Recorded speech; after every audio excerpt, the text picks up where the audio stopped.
Todos nós já ouvimos essa história. O individualismo tornaria os homens egoístas, pensando apenas em si mesmos e colocando seu bem acima do resto. Logo, num mundo anarcocapitalista, os homens retornariam a um estado natural de guerra de egos, onde seria impossível de tal sociedade existir pacificamente. Além do mais, quem ajudaria os pobres no mundo assim? Antes de prosseguirmos, considere a possibilidade de se tornar patrocinador desse projeto. Os links estão na descrição. Se não for inscrito, clique em se inscrever e depois no ícone de campainha. Será que no anarcocapitalismo todos nós seríamos mais egoístas? A ideia de que quanto mais livre é um indivíduo, menos empatia e preocupação com o próximo ele tem, ignora a intrínseca relação entre liberdade e solidariedade, entre individualismo e responsabilidade. Não há como haver um sem o outro. Essa objeção é bem mais antiga do que acreditamos. Seu primeiro articulador foi Thomas Hobbes, ao dizer que a origem de nossa moralidade viria do amor de si mesmo. O homem só se preocuparia com a sociedade à medida que ela lhe garanta segurança e proteção. Tudo que é bom para si próprio é moral. Tudo que é contra si próprio é imoral. E como a conservação da sociedade seria bom para sua segurança, segue que tudo que conserva a ordem é moral e tudo que vai contra a ordem é imoral. Como o Estado é o defensor da sociedade e detentor do monopólio da lei e da violência, tudo que vá contra o Estado será vicioso, pois sua ruína levaria o mundo de volta ao estado natural, onde os homens egoístas se matariam em disputas sem fim. Por outro lado, tudo que cause a manutenção do Estado será virtuoso, mantendo a ordem e a prosperidade comum. Então, é a lei estatal quem deve decidir o que é certo e errado. O governo seria o guia moral da civilização. O plano de Hobbes era roubar da religião o papel de guia moral dos homens e passá-lo para o Leviatã. Aqui já encontramos diversos sintomas do mundo moderno. Um relativismo moral, um legalismo barato, uma visão da natureza humana como algo extremamente egoísta, mas que pode ser controlado com engenharia social. A falácia dessa ideia absurda está em sua visão errônea da moralidade humana e no paradoxo onde o Estado, que é formado desses mesmos humanos egoístas, por um milagre, trabalhe pela ordem social e vire a fonte da moralidade humana. Vamos então nos focar no primeiro ponto. Qual a origem de nossa vontade de ajudar o próximo? Uma investigação mais arrojada revela que é na liberdade e na autonomia individual que tal sistema se torna possível. Com o argumento hobbesiano desmentido, caem por terra também as falácias típicas dos dias de hoje, que em geral apenas repetem os argumentos de Hobbes. Falando sobre empatia, lembramos que ela surge de uma identificação como igual, onde conseguimos nos enxergar no lugar do outro e sentir em nós mesmos o que imaginamos o que ele sente. Esse sentimento é natural. Experimente assistir um vídeo de alguém levando um chute bem no meio das pernas. Observe que, naturalmente, seu corpo se retrai e você sente a dor junto com ele, especialmente se você for homem. Claro que o que você de fato sente não está nem próximo do sentimento real da pessoa diretamente afetada, mas seu corpo consegue passar uma sensação próxima, te fazer imaginar como seria se você e ele trocassem de corpo naquele momento. Por isso mesmo, uma mulher consegue compartilhar essa dor, assim como um homem consegue também se compadecer das dores de parto, muito embora ele jamais consiga sentir pessoalmente a experiência. Ao identificar o outro como igual, o identificamos como um ser humano, autônomo, livre e capaz de amar e de sofrer, assim como nós mesmos. Essa ideia se manifesta em toda a base ética do Ocidente, tendo sido introduzida por Jesus Cristo. Amar a Deus acima de todas as coisas e amar ao próximo como a ti mesmo. Esse ao próximo como a ti mesmo descreve a base do amor como uma identificação do outro como meu igual. Enxergo nele um ser humano como eu e por isso mesmo digno de amor e respeito. Percebam que esse princípio está presente na ética kantiana, assim como na ética argumentativa de Hoppe. Ambas partem da ideia de uma identificação do outro como meio igual, como ser autônomo e livre.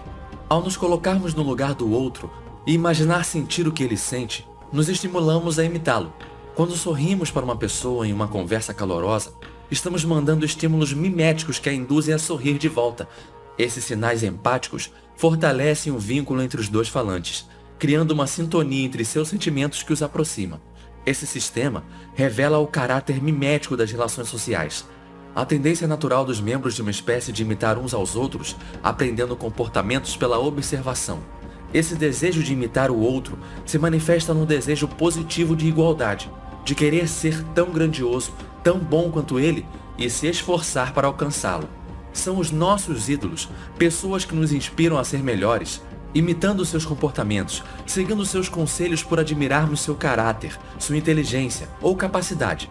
Muitas histórias de heróis começam com um protagonista sendo inspirado por alguém que ele admira. Geralmente, é a figura do mentor, como Obi-Wan Kenobi para Luke Skywalker em Star Wars, e como o herói All Might para Midoriya em Boku no Hero Academia. No horizonte mais amplo, essas tendências de imitação criam cadeias miméticas com toda uma comunidade compartilhando de um comportamento comum, se espalhando e evoluindo de forma análoga aos genes. Por esse mesmo motivo, a unidade genética dessas ideias que formam cadeia foi batizada de meme por Richard Dawkins. Observamos os outros e nos espelhamos neles, para moderar nossos próprios sentimentos, criando em nosso ponto um juiz interno, imparcial, por vezes chamado de voz da consciência. Ele representa um julgador de nossas ações, externo e exigente. Ele representa o ideal de conduta, que nos julga e nos força a pensar fora de nós mesmos, a considerar outros pontos de vista e melhorar a nossa conduta. Observe como essa simpatia é natural, é de origem biológica e é ligada aos nossos estímulos mais básicos. Essa simpatia ocorre em níveis. Ao vermos um ato beneficente, simpatizamos inicialmente com a vontade do benfeitor, com os sentimentos de quem recebe o ato, com as regras gerais que regem essa relação social e sua adequação a elas, e por fim, com os resultados práticos dessa conduta quanto à sua capacidade de promover o bem do indivíduo ou da sociedade. Veremos essa escala operando na prática em nosso próximo ponto: o fato de que o bem comum necessariamente nasce do interesse individual. Sobre o bem comum, lembramos que Adam Smith, em sua teoria dos sentimentos morais, sintetiza bem essa verdade. Abre aspas. Não é a conservação da sociedade que nos interessa, originalmente, na punição dos crimes cometidos contra indivíduos. Na maioria das vezes, nossa preocupação pela fortuna e felicidade dos indivíduos não surge da preocupação pela fortuna e felicidade da sociedade. Muito pelo contrário, nosso interesse pela multidão é composto pelos interesses particulares que sentimos pelos diferentes indivíduos que a compõem. Fecha aspas. Quando nos sensibilizamos com um homem que foi roubado, não estamos pensando na felicidade universal que foi diminuída ou na perda que o roubo desse recurso causará na economia regional. Nosso primeiro impulso é pensar: pobre homem, espero que ele encontre o ladrão e que o ladrão devolva tudo que ele roubou. Nossa compaixão nasce de forma pessoal, de indivíduo para indivíduo, a partir dos nossos sentimentos. Caso algum mau caráter apareça para defender o bandido, nosso primeiro impulso é a raiva. Nos indignamos do absurdo em sua fala, mas ao nos expressarmos contra essa pessoa, prontamente recorreremos aos argumentos racionais. Aí sim, falaremos da sociedade em geral e questões técnicas de justiça.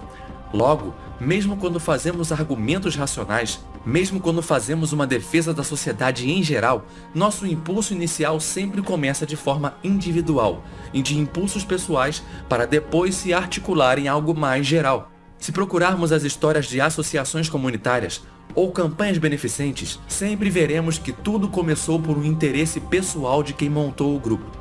Se estamos falando de uma ONG de resgatar animais, o fundador era um grande amante dos animais, que desde pequeno adotava cães de rua e por um certo evento-chave em sua vida, resolveu dedicar sua vida aos animais, aumentando a escala de sua atuação através de um grupo para tratar dos animais e lhes dar um abrigo.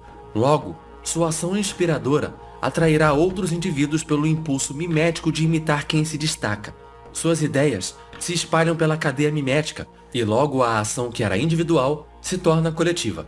Essa narrativa também ecoa em todos os mitos e narrativas que vemos no meio cultural.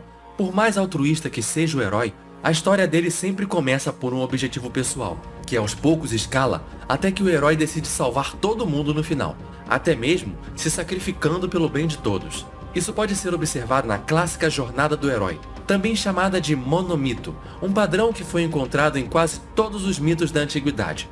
O herói começa no mundo normal, e quando é chamado à aventura, inicialmente se recusa, só aceitando sair em jornada após algum evento-chave torná-lo pessoalmente envolvido no conflito. Talvez o vilão mate seus pais, talvez destrua sua vila, ou sua amada seja sequestrada. Além de surgir a figura de um mestre que inspire no herói a vontade de ser virtuoso, o eremita sábio do deserto, que um dia foi um grande herói, mestre e cavaleiro. Isso nunca denigre a imagem do herói para nós, muito pelo contrário. Quando vemos um herói sem nenhum interesse pessoal na narrativa, salvando todo mundo sem nenhum motivo, nós estranhamos, ele parece falso e forçado. O protagonista precisa ter uma motivação pessoal para a história parecer plausível, precisa ser alguém com vícios e virtudes. Seu objetivo, embora pessoal, se mistura com o bem comum e vai lentamente se sobrepondo na sua escala de interesses conforme a história avança. O fato de que esse interesse surgiu de vontades individuais não o torna egoísta, afinal, continua sendo uma vontade de ajudar e fazer o bem a um terceiro. A diferença é que esse terceiro é um ser, não uma massa amorfa ou abstrata. Como explicamos mais acima, nossa empatia surge de enxergar um humano no próximo. Por isso, ela é muito mais forte quando é focada em um indivíduo do que em um coletivo. Como já discutimos aqui os primeiros pontos, resta falar do último estímulo, a utilidade moral, que se manifesta mais expressamente na doutrina do interesse natural. A doutrina do interesse natural é uma filosofia em tendência de comportamento humano que faz os homens acreditarem que o bem comum da sociedade também é algo bom para eles mesmos, mesmo que não recebam nenhum benefício direto disso. Foi observada por Tocqueville em sua visita à América. Os homens enxergam beleza na utilidade, na ordem e na prosperidade. Nos admira ver um grande mecanismo funcional operando e sentimos uma vontade de conservá-lo, de expandir sua capacidade, quanto mais vemos o bem que ele gera. Sentimos uma vontade natural de organizar melhor um sistema, tapar os buracos, levar os recursos para novos lugares, e apreciamos o progresso em si. E ao mesmo tempo que milhares de vidas são beneficiadas pelos problemas resolvidos, essa doutrina se propõe a criar nos homens a ideia de que não há nada de errado em ser recompensado por fazer o bem. Santo Agostinho disse que justiça é dar a cada um o que merece. Ou seja, se ao homem mau é justo dar castigo, por que ao homem bom não seria justo dar recompensas? A recompensa poderia ser material, manifesta no lucro, premiando aqueles que melhor atendem às demandas individuais, mas também pode se manifestar numa ideia de karma, uma filosofia de vida ou presença divina, cuidando dos justos e aflitos, para que esses sempre encontrem refúgio, os exortando para exercer o bem do outro como seu próprio. Essa doutrina fazia o povo americano enxergar o bem da comunidade como parte de seu próprio bem, e que trabalhar pelo bem comum também seria de seu interesse. Afinal, ele também faz parte dela. Qualquer decadência que ocorra no espaço público irá afetá-lo diretamente. De fato, ela não é tão grandiosa quanto o puro sacrifício desintegrado pelo bem do outro. Uma sociedade movida por ela se move por uma virtude menor, mas por outro lado, combate também os vícios do egoísmo. Eleva homens insensíveis a algum nível de empatia, os treinando todo dia, nas pequenas situações da vida, a se importar com o bem de seus vizinhos. Entretanto, essa doutrina não suprime de forma alguma o sacrifício desinteressado real. Muitas vezes, os cidadãos se sacrificam pelo outro sem ganhar nada, mesmo que verbalmente expressem a doutrina, pois a benevolência é um bem em si mesmo. É desejo do homem não apenas ser objeto de admiração, mas ser verdadeiramente digno dela. Quem trabalha com arte sabe muito bem desse sentimento. Olhamos para nossa própria arte com desdém. Enxergamos seus defeitos e percebemos como os outros artistas melhores nos superam em todos os fatores, de tal forma que o aplauso dos amigos e colegas nos elogiando fazem pouquíssimo efeito. Muitos deles não entendem de música, design, ilustração, técnicas de canto ou dança o suficiente para ver os defeitos que nós vemos. Por outro lado, a satisfação de ver a si mesmo evoluindo nos enche de uma felicidade verdadeira. Isso tudo cria um espírito público, uma vontade pessoal dos membros do grupo de ver sua comunidade prosperar. Eles começam a ver a felicidade dos outros como parte da sua, pois sentem um sentimento de que a comunidade também é minha. Quando os homens são livres para agir e tomar conta dos problemas locais, eles criam um senso de propriedade sobre a região onde vivem. Sentem que aquele lugar também pertence a eles e, portanto, que todos os problemas da região são de seu interesse. Tocqueville observa que nos Estados Unidos as pessoas tinham horror a chamar o governo e preferiam resolver tudo sozinhas. Quando ocorria um acidente numa estrada, ou uma igreja precisava ser reformada, ou uma rua precisava ser limpa, primeiro as pessoas tentavam resolver a questão pessoalmente e, se não conseguissem, logo iam atrás de associações privadas que pudessem cuidar do problema ou as formavam espontaneamente. Essas associações cresciam em escala, onde primeiro se tentava resolver o problema localmente e, conforme fosse mais complexo, associações maiores e mais abrangentes seriam chamadas, sendo o próprio Estado chamado apenas em última instância. Esse é um princípio que chamamos de subsidiariedade, termo fundamentado na doutrina social da Igreja Católica pelo Papa Pio XI. Por este princípio, deve-se respeitar a liberdade e proteger a vitalidade dos corpos sociais intermédios, por exemplo, a família, grupos, associações, entidades culturais, econômicas, ONGs e outras que são formadas espontaneamente no seio da sociedade. É a ideia de que tudo que pode ser resolvido localmente deve ser resolvido localmente. Por esse mesmo motivo, os Estados Unidos eram cheios de associações privadas comunitárias para os mais diferentes objetivos, como uma associação contra o consumo excessivo de álcool, por exemplo, contando com centenas de milhares de membros.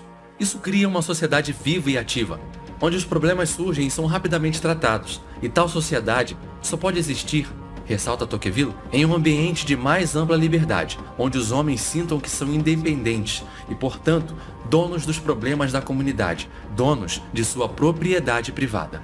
Ele escreve que, abre aspas, a descentralização possui não só um valor administrativo, mas também uma dimensão cívica, uma vez que expande a oportunidade dos cidadãos tomarem decisões a respeito dos interesses públicos. Isso os fazem ficar acostumados em usar a liberdade, e do acúmulo dessas liberdades locais ativas e exigentes surge o mais eficiente contrapeso contra as vontades do governo central. Fecha aspas. No anarcocapitalismo, onde esse governo central seria eliminado, essas governanças locais privadas criariam então uma sociedade extremamente ativa e autossuficiente. Perceba que esse princípio não combate apenas o Estado, mas também serve de escudo contra as grandes corporações empresariais monopolistas. Para que comprar um produto industrial caro quando posso comprar do pequeno produtor rural da região? Para que comprar frutas e legumes no supermercado quando tenho aqui perto a quitanda do seu Zé? Para que comprar games caríssimos e genéricos de grandes empresas quando existe um vasto mercado de jogos indies baratos e cheios de criatividade e grande qualidade artística? Uma comunidade subsidiária de livre mercado naturalmente valoriza as pequenas empresas locais em detrimento das grandes corporações, contribuindo para combater os oligopólios e impedindo que o mercado se centralize em umas poucas empresas globalistas. Até na hora de combater o capitalismo malvadão, o livre mercado é mais eficiente que o Estado. A centralização política tende a gerar uma centralização populacional. Quando o Estado se centraliza, com todo o poder e forças produtivas emanando de pontos-polo nas capitais dos governos, acontece que nessas capitais se concentram todas as oportunidades, forçando os jovens do interior a abandonar suas pequenas cidades sem vida e ir viver em megalópolis caóticas e superpopulosas, onde o trânsito nunca acaba e os aluguéis inflam de forma explosiva, com as pessoas se amontoando em caixas de sapato feitas de concreto. O campo, pelo contrário, marcado pelas pequenas cidades pacatas, tende a fortalecer os laços tradicionais e familiares. O menor número de cidadãos cria entre eles um laço mais forte de amizade, onde todos se conhecem e estão ligados àquela terra. Nas megacidades, por outro lado, o indivíduo está descolado da sociedade. O mundo é marcado por um mar de desconhecidos, as tradições se afrouxam, e o que fica é uma cultura de massa homogeneizante, propagada por uma elite progressista ou reacionária de artistinhas beautiful people, igualmente descolados da realidade, mas tomados pela vaidade de um sentimentalismo barato e falso, defendendo justamente as políticas que mais causam empobrecimento e alienação do povo, ao torná-los cada vez mais dependentes de um Estado centralizador e monopolizador de todos os serviços. Por isso mesmo, Hans Hermann Hoppe, em seu livro O que deve ser feito, defende a criação dessas pequenas comunidades descentralizadas. Foram justamente nesses ambientes que nasceram as ideias de liberdade e de uma sociedade civil ativa, remontando às polis gregas. Com o advento da fraudemia, houve uma popularização maior do home office, As pessoas não precisam sair de casa para trabalhar e ainda não precisam nem morar na cidade onde trabalham. Este, talvez, seja um passo importante para descentralizar as megacidades e construir comunidades subsidiárias autônomas, podendo o indivíduo trabalhar nos escritórios distantes enquanto vive nas pequenas comunidades pacatas. Propriedade, especialmente a relativa ao local onde vivemos, está associada com o conceito de lar. O lar não é simplesmente o teto sobre o qual durmo. O lar é o descanso do guerreiro. É onde sinto que tenho um lugar no mundo. Esse senso de pertencimento cria um senso de responsabilidade, de que tenho que cuidar do que é meu. E ele só pode ser verdadeiramente meu quando sou livre para usufruir dele. Tocqueville, em seu outro livro, O Antigo Regime e a Revolução, mostra que o aumento do Estado destrói a caridade ao tirar dos homens a responsabilidade de cuidar de suas vidas e induzi-los a passar para o Estado. É muito comum que se pregue o aumento do Estado por meio do serviço público e a limitação do mercado como forma de combater o egoísmo e promover o bem comum. Mas o que acontece é justamente o contrário. As pessoas, ao perderem sua liberdade e propriedade, perdem o senso de lar. Agora, a comunidade e tudo que nela ocorre pertence ao Estado. Ela quem deve cuidar do bem comum. Liberdade e responsabilidade são dois lados da mesma moeda. Ao perder um, perde-se o outro. As pessoas, então, sentindo que não são mais responsáveis por nada, fecham-se em si mesmas. Voltam-se apenas para o próprio interesse e deixam o interesse comum às traças. Sentem que ele não lhes pertence mais. E mesmo que tentem fazer algo, logo são barrados pela pesada burocracia estatal. Tocqueville mostra que é inútil tentar forçar um espírito público num povo que não é livre, pois as pessoas sentem um trabalho comum como um fardo, uma espécie de trabalho escravo onde são forçados contra sua vontade a fazer algo que não ganham nada em troca, pois novamente não enxergam a comunidade como sendo deles, mas sim do Estado. Mesmo que o governo diga que a nação pertence ao povo, as pessoas não são idiotas. Elas sentem que não são livres na prática e ignoram o chamado. Aquela sociedade ativa morre e se transforma num povo letárgico, que implora que o governo lhes dê tudo nas mãos, mesmo sabendo que esse mesmo governo os explora continuamente. Em resumo, a empatia pressupõe propriedade privada, surgindo naturalmente de uma identificação do outro como um ser autônomo e de me enxergar em seu lugar por um impulso mimético. A vontade de fazer o bem coletivo sempre surge de objetivos pessoais, que escalam para se tornar coletivos ao longo do tempo, ao se somarem ou trocarem com objetivos de terceiros, onde nessas ações, inicialmente, pessoas geram consequências coletivas positivas. Naturalmente, esse múltiplo de ações humanas formará redes subsidiárias autossuficientes, cadeias miméticas propagando ideias, tradições e cultura, criando um senso de grupo e um espírito público nascido do senso de lar, pertencimento, onde a comunidade é minha propriedade e a bem-aventurança do outro também é meu interesse.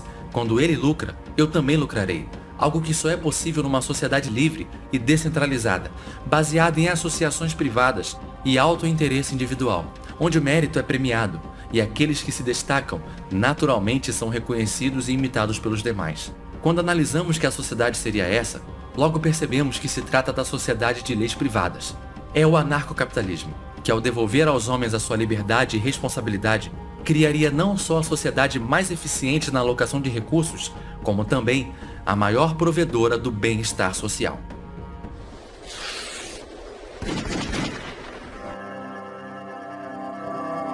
Um agradecimento especial aos nossos patrocinadores VIPs, Rodrigo Pereira, Cris Garcia, Marco Batalha, Matheus Carvalho Silva, Marcelo Caetano, Fernando Medina, Marlon Oliveira, Paulo Sena, Dark Fox, Ana Miyamura, Fernando Igor Lisboa, Camila Lêmia, José Luiz do Ponto, Fernando Devedilli, Hector Noia, Gustavo Murad, PHBL, Paulo Straight, David GM, Herança Bendita, André Abedaço, Thiago Abreu, Luiz Edilé, Marcelo Magno e aos patrocinadores normais, Matheus Holanda, Narcélio Filho, Stanley Calderelli, Ancaptor, Rafael Oliveira, Thiago Marcelino, Rafael QM, Eduardo Machado, Tropman, Gesiel A. Martins, Thiago Maia, Rei dos Piratas, John Rothbard e Luiz Eduardo.